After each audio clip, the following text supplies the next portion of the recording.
اسی کا جب تک حسن شام کے صدر دروازے سے دربار تک پہنچے، دربار کھچا کھچ بھر دو میرے خوش آمدیدوں کے ساتھ، سارا مجمع میرا ہو، تاکہ حسن کو پتہ چل جائے کہ میری حکومت شام میں قائم ہو چکی ہے۔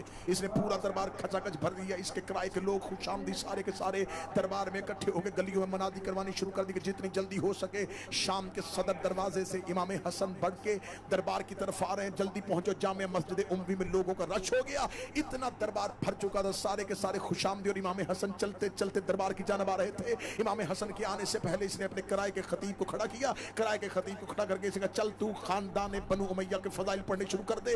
کرائے کا خطیب اٹھا اور اس نے خاندان بنی امیہ کے فضائل پڑھنے شروع کر دیے۔ ادھر امام حسن کا جب پہلا قدم دربار میں آیا تو یہ امام حسن کو یہ تاثر دینا چاہتا تھا کہ ہمیں تو نہیں پتا تھا کہ آپ آ رہے ہیں، آپ کی آنے سے پہلے ہی لوگ خاندان امیہ کے فضائل سن رہے تھے اور ہمارا خطیب خاندان امیہ کے فضائل پڑھا تھا۔ کرائے کا خطیب اونچائی پہ کھڑا ہوا، خاندان بنی امیہ کے فضائل پڑھا تھا۔ امام حسن دربار میں آ کے کھڑے ہوئے، لوگوں نے تیکھی نظروں سے حسن کی طرف دیکھا اور امام حسن کی طرف کوئی توجہ نہ کی، کسی نے امام حسن کو کرسی نہ دی، کسی نے امام حسن کے لیے رستہ نہ چھوڑا۔ سارے خاندان بنی امیہ کے فضائل اٹھ اٹھ کے داتے رہے تھے، تحسین کی آوازیں آ رہی تھی، واہ واہ مرحبا کی صدائیں آ رہی تھی۔ امام حسن نے جب وہ کرائے کا خطیب بیٹھ گیا، امام حسن چلتے چلتے اس مقام پہ آئے جہاں پر معاویہ بن ابو سفیان بیٹھا ہوا تھا۔ اس نے اٹھ کے اپنی ابا کو ٹھیک کیا اور ٹھیک لگے گئے، اے ابو طالب کا بیٹا، اے ابو تراب کا بیٹا، اے علی کا بیٹا، آپ کب آئے میرے دربار میں؟ میں نے تو آپ کو آتے ہوئے نہیں دیکھا، آپ کب پہنچے ہیں؟ امام حسن نے کہتے میں اسی وقت پہنچ گیا تھا جب تیرے کرائے کا خطیب تیرے خاندان کے فضائل پڑھا تھا۔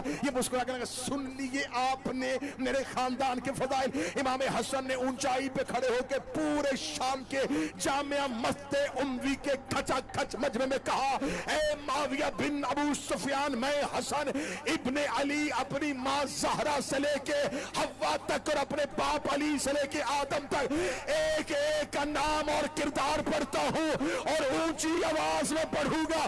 اگر تم میں جرت ہے میرے کان میں آ کے اپنی ماں کا کردار سن۔